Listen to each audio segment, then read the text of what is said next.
Okay, I do want to quickly give a few thoughts on the patch. So, you know, I did that big review video and we kind of read the patch, found out what it was all about. Didn't look fantastic. Looked like it had a lot of good ideas, but the overall balance didn't sit right with me. And then after I posted the video, I saw it didn't really sit right with anyone, except I guess the people on the Balance Council. I do want to mention what I got to see tonight. Now, I just casted. This was like the first cup, as far as I know, that was on the new patch. Maybe one of the earlier cups in like EU or something had. I'm sure some people have played it, but this was the first time I've gotten to see some competitive matches there. The match that I could really take the most away from was Astrea versus Clem, right? So the world champion Terran against one of the world's best protosses in Astrea. And they're both very good at the matchup. So what I noticed, it definitely has more excitement. I don't know what the balance will look like. Like, I definitely have some ideas about builds that maybe people should be trying to see, you know, how to pressure because of no overcharge and things like that. So a few of the things that kind of became a little bit apparent during the Astrea game against Clem. So the recharge can be really interesting with a Sentry, and it can be really interesting with an Oracle.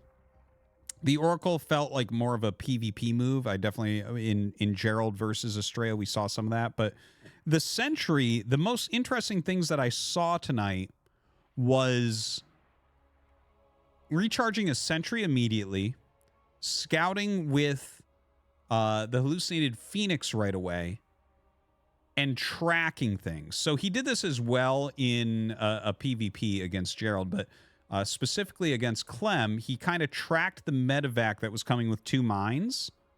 You know, that early drop. Astrea took an unbelievably fast third base, tracked the medevac a bit, intercepted it with 3 stalkers and a Sentry. The mines come out, and he instantly hallucinated 4 probes and just made the mines blow up, and, you know, was able to clear everything, losing nothing, and had a very fast third base. That was cool.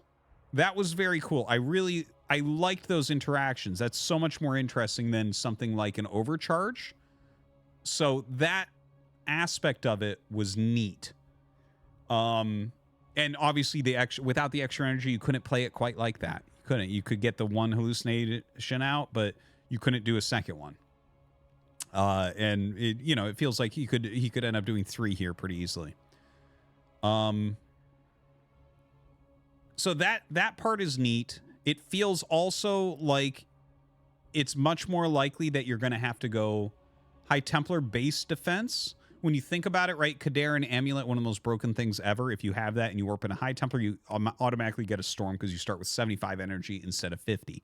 Here, if you warp in the High Templar, the first one, you can recharge it plus 100 energy. That's 2 Storms. Okay, so that is kind of an interesting thing. Obviously, that's where it stops for a minute. But that seems interesting. You know, normally on defense, the Colossus does need the overcharge to stay alive. The games, the thing is, Astrea plays a little bit off meta. He kind of has his own style. But the games felt very active, very interactive in a lot of ways. A more like, I guess, proactive approach from Protoss.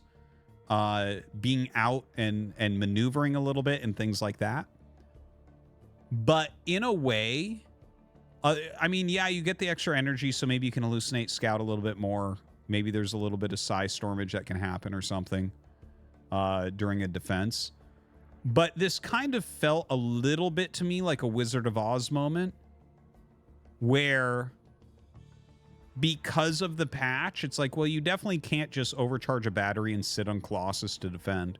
So you're going to have to do something else. And like in the Wizard of Oz, it's like, oh no, Cowardly Lion, you had courage all along. It doesn't feel like the patch necessarily enabled the Protoss to be out in the map and doing some of these things, but maybe he found his courage because of the patch. I honestly kind of got that feeling while I was watching it.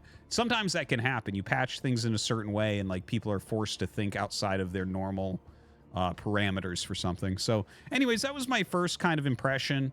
Not a huge amount of games to go by, not necessarily even the best games to go by, but definitely some interesting things going on. And I look forward to seeing some more games being played and seeing how people react to the patch and come up with some new strats and some new metas.